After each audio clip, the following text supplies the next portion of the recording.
भगवत गीता अध्याय 6 ध्यान योग। दोस्तों, हमारे कितने ही जन्म हो चुके हैं ये हम नहीं जानते, लेकिन ये जानते हैं कि इस जन्म में हमें इतनी समझ है कि इस जन्म में हम चाहे तो भगवत गीता को सुन के उसे समझ के ज्ञान हासिल कर सकते हैं और इस जन्म को सफल कर सकते हैं। भगवत गीता के 6 अध्याय में हम जानेंगे कि एक योगी क्या होता है और योगी कैसे बनते हैं। यानी कि आज की लाइफ में देखें तो वह इंसान जो अपनी लाइफ में कुछ बड़ा करना चाहता है, इसके साथ साथ हम यह भी जानेंगे कि क्या होगा अगर आपने इस जीवन में बहुत मेहनत करी लेकिन फिर भी आपकी डेथ होने से पहले आपका सपना पूरा नहीं हुआ।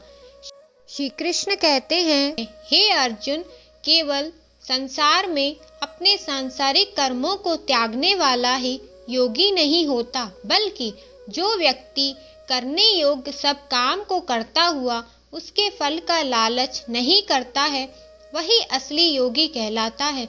जो व्यक्ति अपने मन को जीत लेता है तो उसके लिए संसार में कुछ भी जीतना जरूरी नहीं होता, और जिसका मन इधर उधर भटकता रहता है उसके लिए इस संसार में कुछ भी पाना आसान नहीं होता, क्योंकि हमारा गुलाम मन हमारा मित्र होता है और अगर हम इसके गुलाम बन जाते हैं तो वह हमारा सबसे बड़ा शत्रु बन जाता है। जो व्यक्ति अपने मन के और संसार के किसी भी विचार, वासना या वस्तु से मोहित नहीं होता है, जो मित्र, शत्रु, दुश्मन, महात्मा, पापी, जीव जंतु आदि के प्रति सम्मान, दया भाव रखता है, वही योगी की असली निशानी होती है। और जब इस तरह का योगी भाव आने लगे तो बिना किसी आशा किए, बिना किसी भय के अपने मन को मित्र बनाकर मेरा ध्यान करना चाहिए। ऐसा योगी नींद और भोजन भी उतना ही करता है जितना आवश्यक हो। ऐसा ही योगी उसी तरह से अपने वचन पर स्थिर रहता है जैसे पूरी तरह रुकी हुई हवा में दीपक की लौ।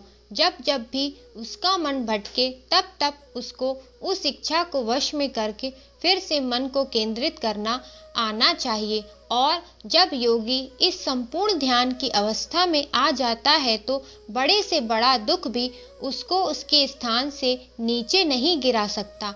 अर्जुन ने कहा, मगर हे श्री कृष्ण, यह मन बहुत ही चंचल और हठीला है। इसको एक जगह पर रोकना हवा को एक जगह पर रोकने की तरह बहुत ही मुश्किल है। श्री कृष्ण ने कहा, हे अर्जुन, यह सत्य है कि मन को वश में करना बहुत ही कठिन है, लेकिन यह भी जान लो कि बार बार योगा अभ्यास और आत्मविश्वास से असंभव को भी संभव बनाया जा सकता है। अर्जुन ने फिर से पूछा कि हे कृष्ण, अगर कोई योगी इस तरह से ध्यान केंद्रित करके योग करे लेकिन अंतिम समय में किसी कारणवश उसका मन भागने लगे तो क्या उसकी मेहनत शून्य हो जाएगी? श्री कृष्ण बोले, नहीं अर्जुन, निरंतर परमात्मा की तरफ बढ़ना हर आत्मा का अधिकार है। अगर किसी कारणवश वह योगी आत्मयोग की राह से विचलित भी हो जाती है तो भी उसको योग भ्रष्ट पुण्य पुरुषों के लोक में कई वर्षों तक सुख और आनंद मिल जाता है, और वहां पर वह ध्यान भ्रष्ट योगी भी सुखमय समय बिताकर फिर से किसी पुण्य आत्मा के परिवार में जन्म ले लेता है, और इस तरह से उस आत्मा की यात्रा वहीं से शुरू हो जाती है जहां पर उसने पिछले जन्म में समाप्त की थी। इस प्रकार से उसे एक नया रूप और नया जीवन परमात्मा से मिलन के प्रयत्न के लिए फिर से मिल जाता है। अर्थात उसका पिछले जन्म में किया गया योग बेकार नहीं जाता, लेकिन लगातार प्रयत्न करने वाला योगी इसी जन्म में अपने जीवन चक्र से मुक्त होकर परमात्मा में विलीन हो जाता है। एक योगी तपस्वी और विद्वानों से भी श्रेष्ठ है। इसीलिए हे अर्जुन, तू भी योगी बन, क्योंकि जो योगियों में भी परम होता है वह मेरा भी परम प्रिय है। दोस्तों, हर वह इंसान जिसकी आंखों में कुछ बड़ा करने का सपना है, उसको अर्जुन की तरह एक योगी बनना चाहिए। योगी वह इंसान है जो पूरी तरह से इमोशनली बैलेंस है, न्यूट्रल है, जो दूसरों की बातें माइंड नहीं करता और हमेशा अपने टारगेट को पूरा करने के लिए मेहनत करता है। लेकिन दोस्तों, जिंदगी का किसको पता, भगवान ना करे कि ऐसा हो कि कोई इंसान उसके सपने पूरे होने से पहले ही मर जाए, तो उसकी मेहनत तो किसी काम की ना रही और सपने सपने ही रह गए। पर एक बहुत ही सीक्रेट बात भगवान कृष्ण ने इस अध्याय में यह बताई है कि अगर आप मेहनत कर रहे हो और आपने बहुत एक्सपीरियंस गेन कर लिया है, बहुत नॉलेज हासिल कर लिया है, लेकिन फिर भी आपको मंजिल नहीं मिली और किसी रीजन की वजह से, परमात्मा ना करे ऐसा हो पर आपकी डेथ हो जाए या सपने के लिए मेहनत करते करते बूढ़े होकर मर जाओ, तो इस केस में चाहे आपको जीते जी फल मिले या ना मिले, मरने के बाद में आपको स्वर्ग में अपने कर्मों के अनुसार पूरा सुख मिलेगा।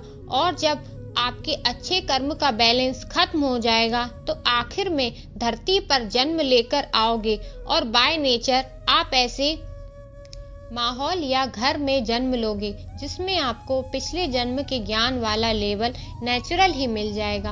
आपको उसके आगे की मेहनत करने के लिए फिर से एक पूरी नई जिंदगी मिल जाएगी।